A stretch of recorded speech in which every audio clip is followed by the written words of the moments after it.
Fala rapaziada, bem-vindos de volta ao meu canal.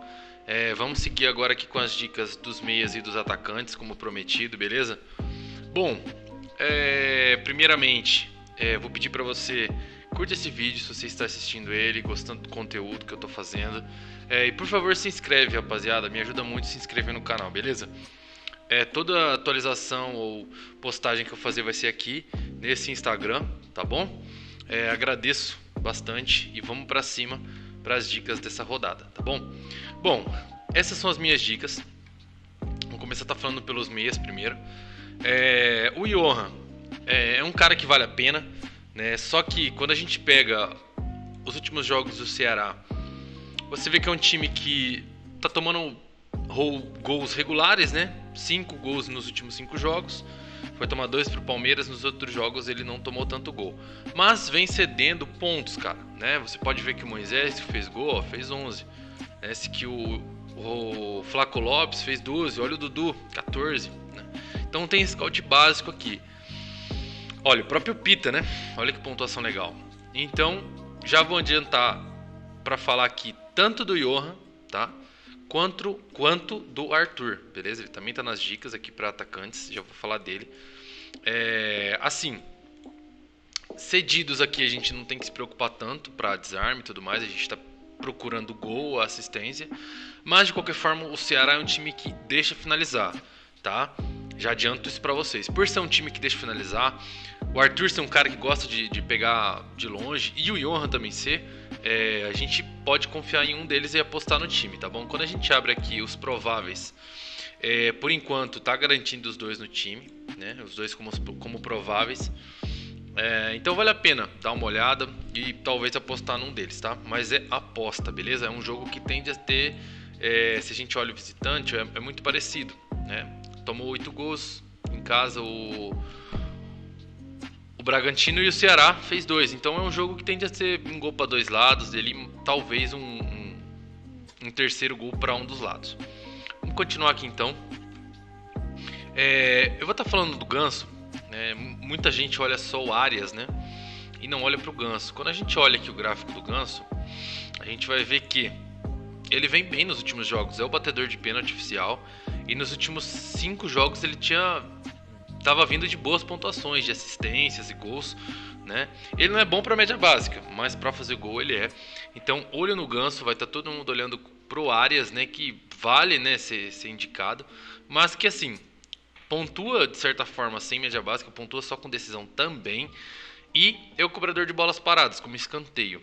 Já o Ganso cobra algumas bolas paradas também e tem o pênalti a seu favor. Acho que variar entre o Ganso para colocar ele no lugar do Arias pode caber, pode ser uma aposta, principalmente se você está buscando ali tirar pontos, beleza?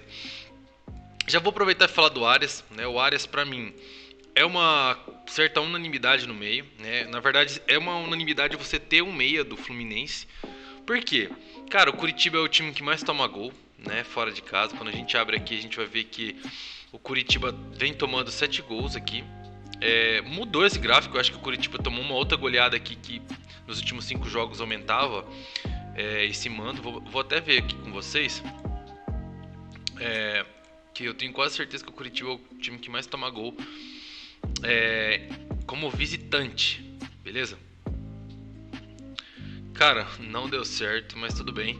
De certa forma, peguem essa estatística e pode confiar, porque é um time que toma gol, tá? É um time que toma gol e toma gol cedendo boas pontuações, tá? Ó. Olha o Pedro Raul, né? Olha os caras do Corinthians. Então assim, acho muito interessante você ter alguém do Fluminense aqui. Muito pelo que o Fluminense vem demonstrando, beleza? Seguindo as dicas, a gente tem como aposta o Carlos Eduardo, né?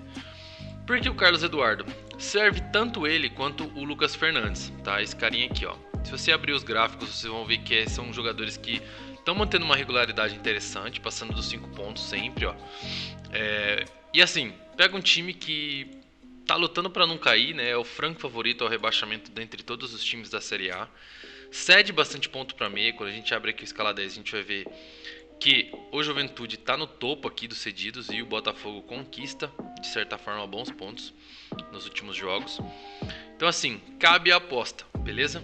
é um cara que bate bem de fora da área, tá cobrando falta, não sei se vai permanecer ele cobrando falta com a volta do Lucas Fernandes, mas é um bom jogador, tá? E ofensivo, é um meia de certa forma ofensivo, beleza? Vale a aposta. Vamos estar comentando agora desse jogo aqui, né, que tem esses 3 jogadores. O Scarpa e o Veiga pelo lado do Palmeiras e o Arrascaeta pelo lado do Flamengo. Vocês podem ver que eu coloquei o Scarpa no bronze, né, por estar com aquele pé com problema e enfim, o time do Flamengo está dificultando um pouco esse espaço para finalizações e tudo mais. Eu acho que isso conta negativamente para o Scarpa. Que não é um cara que tem muita média básica sem ser com finalização, ele não tem desarme, né, não sofre tanta falta, diferente do Veiga. O Veiga, para mim, ele já sofre mais faltas, já tem uma tendência maior de desarme, por isso que ele tá no prata, para mim, né. Tem também o fator cobrança de pênalti. Para mim, vem recuperando seu futebol pro Cartola, né. Vamos abrir aqui que você vai ver que ele pontuou bem nos últimos 2 jogos, né. A gente abre esse gráfico aqui, ele fez 3,50 contra o Corinthians sem chutar uma bola no gol. E contra o Goiás, né, ele bateu um pênalti e ainda assim ia fazer 4,20 se não fosse o pênalti, beleza? Gosto dos dois, né? Gosto dos dois. Se você acha que o Palmeiras vai ganhar esse jogo, se você acha que o Palmeiras terá alguma vantagem, né? E pelo lado do Flamengo, cara, falando do Arrascaeta, acho que a gente poupa muito o que falar, né? É um cara, assim, muito bom. Vale lembrar que nesse confronto, no primeiro turno, ele fez na média dos 10 pontos, com 2 finalizações na trave e sofrendo falta, desarmando, finalizando. É um cara que, assim, espetacular. Eu acho que cabe muito ele no seu time por precaução. Ah, o Arrascaeta foi mal. Pô, não tem problema. Você tinha o Arrascaeta no time. Então você estava na contenção de risco, porque esse cara pode fazer 15, 18 pontos contra o Palmeiras tranquilamente, com gols, assistências e média básica, tá? É um jogo que eu vejo nessa ordem para meia, tá? Quero escalar alguém desse jogo? Eu vou de Arrascaeta. Acho que o Palmeiras tem alguma vantagem? Eu iria de Veiga. Deixaria o Scarpa esse jogo na geladeira. Iria com um dos dois, tá bom? Vamos lá. Começamos agora aqui para mim dicas que são praticamente unanimidades, que vale muito a pena você ter no time. O Lucas Sacha pega o time do Corinthians, que é o time que mais cede para meia, de acordo com o Mando. Ó. O Corinthians cede em média de 5 pontos para volantes, né? E o último jogo aqui para meias e volantes. E o último jogo do Sacha em casa, ó, 9 desarmes, 13 pontinhos, pontuação de gol e assistência para um meia só com desarmes. Finaliza também. Acho ele um cara excepcional, né? Vou até mostrar o gráfico dele aqui para vocês terem uma noção. É um cara muito bom. Nos últimos 3 jogos como titular, 5, 13 e 7. Nenhum gol, nenhuma assistência, 20 desarmes, 5 faltas cometidas, uma por jogo a média. Então assim, um cara excepcional para essa rodada. Corinthians precisando buscar resultado, acho que não vai deixar de atacar o Fortaleza. Vale demais a escalação do Lucas Sacha, beleza? Tende a ser um novo, talvez, aquele novo meia, né, do Fortaleza que foi vendido, né, se eu não me engano eu esqueci o nome dele, mas era um meia que conquistava muitos pontos em muitas rodadas, que também era do Corinthians, né, e foi pro Fortaleza e depois foi vendido. Bom, seguindo aqui, o Terans, cara, o Terans pra mim é uma excelente, né, ninguém tá olhando muito pro Terans, achando que tem outros nomes, mas eu acho o Terans, sim, incrível pra rodada. O América não é nenhum primor defensivo. E o Terans em casa é um cara que finaliza, chuta, da onde for, bate pênalti, bate falta, bate escanteio. É claro, a gente tem que esperar as notícias, né? E muito pelo jogo de hoje, né? Que vai ter daqui a pouquinho entre Flamengo e Atlético Paranaense essa decisão. Mas eu acho muito bom o Terans. O time do América deixa também espaços para finalização e ele pode muito bem se sobressair nesse quesito. Beleza? Bom, vamos entrar aqui nesses dois que faltam, né? Veja bem, eu já comentei do Arrascaeta, já comentei do Arias. Vamos falar do Wellington Rato. Cara, o Rato dispensa comentários pela regularidade dele, né? É um cara que, assim, vem demonstrando um futebol pra Cartola muito bom. Quando a gente abre esse gráfico aqui, são 6 pontuações passando dos 6 pontos, né? Mas, essa informação eu falei quando foi Fluminense e Cuiabá, realmente bateu, foi um jogo de 1-0 pro Fluminense. E olha, não acho que vai ser diferente. Acho que a postura do Cuiabá vai se jogar na retranca, né? E assim, o campo do Atlético Goianiense é um campo pequeno, acho que vai dificultar mais ainda ter gols. Aposto nesse jogo com um número baixo de gols, menos de 2 gols esse jogo. Então, assim, se você acredita na média básica do Rato e que talvez no 1-0, no possível 1-0, 1-1, ele for o cara do gol ou da assistência, ele provavelmente vai pontuar bem. Já adianto isso pra vocês, é um cara que, se participar do gol ou da assistência desse jogo, ele vai pontuar bem, né? Mas se não pontuar, eu acredito que seja uma pontuação um pouquinho mais baixa que isso aqui, né? A não ser que tenha a bola na trave e tudo mais. Mas se não for, se ele tivesse a pontuar só com finalizações, desarmes, faltas sofridas, eu acredito que ele deve chegar nos 3 a 4 pontos, tá? Porque assim, o Cuiabá é um time que se fecha e quando joga fora de casa, não, sabe, cria muita dificuldade pro time que tá enfrentando ele ofender, né? Fazer assim suas finalizações e tudo mais. É um time que cria uma barreira ali, né? E joga no contra-ataque, joga de forma reativa. Então eu ficaria com o pé atrás no Rato essa rodada, muito pelo Cuiabá, tá? E também porque pode estar cansado, pode vir descansado, ou até mesmo de uma eliminação pro Corinthians hoje também. Então tem que ficar de olho, beleza? Por fim, o Zarate, eu acho que assim, de todos os meias, ele é unânime. Ele é unânime, não tem muito o que pensar. Enfrenta um Goiás que cede pontos, né? Quando a gente abre aqui, a gente vai ver o Goiás é um time que cede. E ele é um cara que conquista, joga ali como praticamente um 10, finalizando, desarmando, vai bater de frente com jogadores que cedem a perca da posse de bola, né? Esses jogadores aqui como o Dieguinho, ele cai pela esquerda, né? Então vai pegar bastante Dieguinho, Maguinho. Cara, são caras ali que são péssimos, assim. Então acho que o Zarate tem que estar no time. Agora, pra gente fechar esse resto aqui, como eu disse, a gente é unânime você ter um cara do Fluminense? Acho que é. Tá? Acho que é muito pelo que o Coritiba deve sofrer com finalizações, tá? Mas se você não quiser colocar só o Cano, acho que cabe também. Mas vamos lá. Eu nesse time aqui não vou estar indo de Rato, tá? Eu vou estar garantindo a pontuação do Arrascaeta, porque acho que é uma pontuação viável para esse jogo. Acho que ele vai pontuar bem, mesmo se não fazer gol nem assistências, né? E para fechar esse meio aqui, a gente vai fechar com o Arias, tá? Poderia apostar no Ganso, mas vou fechar com o Arias por enquanto, tá? Esse é o nosso meio campo, beleza? Um meio campo assim consistente, bom, na minha opinião, vale a pena. Para banco de reservas, vamos pegar uma dica que a gente deu, o Lucas Sacha tá no nosso banco de reservas, beleza? Vamos ir para as dicas de atacantes então, tá? Antes disso, para vocês darem uma olhadinha, esses foram os mitos de meio campo na rodada, né? Você pode ver que tem cara do Atlético Goianiense imitando, cara do Fluminense, olha o Johan foi bem, olha o Nath Fernandes, onde o Zarate provavelmente vai jogar naquela posição, né? Olha os caras do Botafogo, os caras do Botafogo foram muito bem essa rodada e foi 1-1 esse jogo, eles não fizeram gol nem nada. Oyama 5,80, Patrick de Paula 6,80, Chay 7,10. Então o Carlos Eduardo também cresce os olhos para ele, beleza? Vamos deixar aqui pra gente ver agora os atacantes e vamos começar a falar das dicas dos atacantes. Bom, não foge muito do que tá no meio, né? Primeiro vamos começar falando desse jogo, que é Santos e São Paulo. Acho que é um jogo aberto, o Santos vai atacar bastante na Vila. E o São Paulo, assim, tem suas fraquezas defensivas, mas também vem fazendo bons jogos ofensivamente falando. Então acho que vai fazer gol do Santos. Pelos dois lados eu indico o Marcos Leonardo, por ser um cara participativo e em clássico ele meio que aparece bastante, né? Um cara que em clássico sempre faz o seu golzinho. E do outro lado o Luciano, que é um cara que também acho que serve da mesma postura do Marcos Leonardo. Aparece nos clássicos, finaliza, né? Se o Reinaldo não tiver em campo, ele que vai bater o pênalti. Então assim, gosto dessa aposta nesses dois jogadores. Seguindo, eu vou pular o Pavão por enquanto e vou falar do Pedro Raul. Cara, o Pedro Raul, ele é sempre uma boa.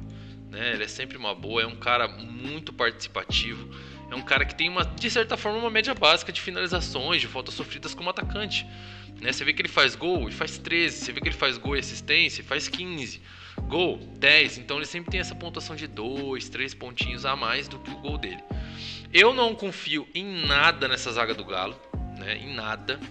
É uma zaga que pode segurar o saldo de gol sim, mas eu não confio, mesmo tendo jogadores aqui, não seria nenhum susto pra mim eles tomarem gol, né? Muito porque provavelmente os caras que vão competir com você nessas ligas vão ter jogadores do Galo. E o Mariano tem muito potencial, tanto o Arana, tanto o Júnior Alonso, com scouts básicos, beleza?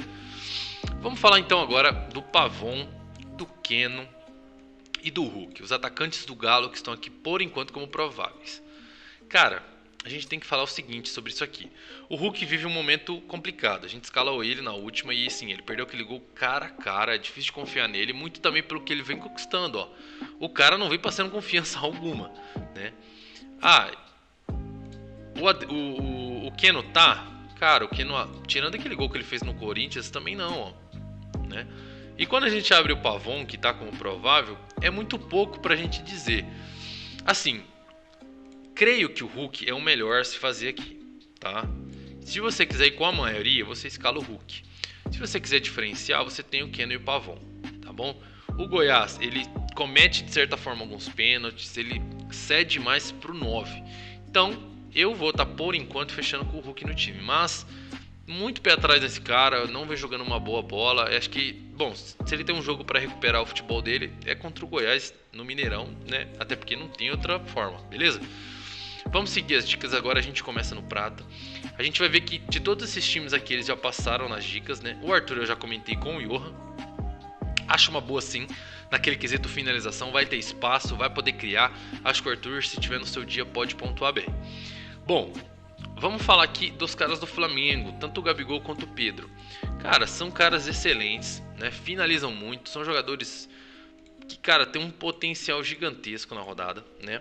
Ambos eles. O Gabigol é, de certa forma, um carrasco do Palmeiras. Sempre fez gol no Palmeiras, então acho que isso pode contar na favor da escalação dele. Só que o momento é do Pedro, né, cara? Quando a gente abre o gráfico do Pedro é algo surreal, cara. 8, 18, 15, assim, cara pontuando muito bem.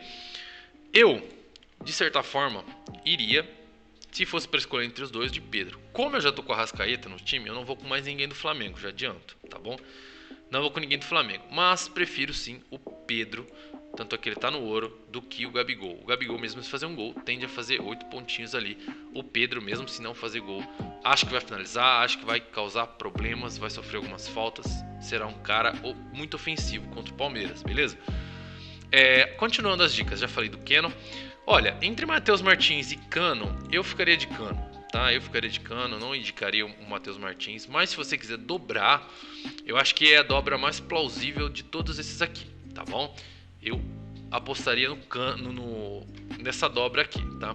Mas não tem como, faça o L imediatamente. Ele jogando no Maracanã contra um Curitiba que comete muitas falhas defensivas, não tem como. Vamos com a maioria por enquanto nesse ataque, beleza? Manter o Cano, manter o Hulk. E, assim, não precisa esperar muito desses caras, eles já vão estar na maioria dos times. E tem muito potencial, não tem por que você inventar moda em rodadas assim. Ah, vou deixar o Hulk de fora, vou deixar o Cano de fora. Você pode até deixar, mas então coloque os jogadores com alguma estratégia, baseado em alguma coisa que você esteja falando. Por exemplo, todos os jogadores que estão aqui tem, de certa forma, algum potencial. Então eu vou deixar o Hulk de fora. Bom, eu vou deixar o Hulk de fora para colocar quem? Ah, vou colocar o Arthur. Por quê? Por conta do Ceará ser de finalização. Ah, não, vou postar na zebra, vou colocar o Pedro Raul. Por quê? Porque comete falhas defensivas, o Pedro Raul aparece bastante, finaliza bem. Vou colocar ele no lugar do Hulk. Saiba o que você está fazendo no seu ataque, beleza? Na minha posição, eu não tenho a intenção de fazer isso. Irei com os mais escalados no ataque, beleza? Porém, entretanto, essa terceira vaga a gente fica muito em aberto, cara, né? É uma vaga que, assim, você pode escalar qualquer um que tá aqui, até jogadores de fora, né? Eu, então, vou apostar no cara que eu não falei ainda.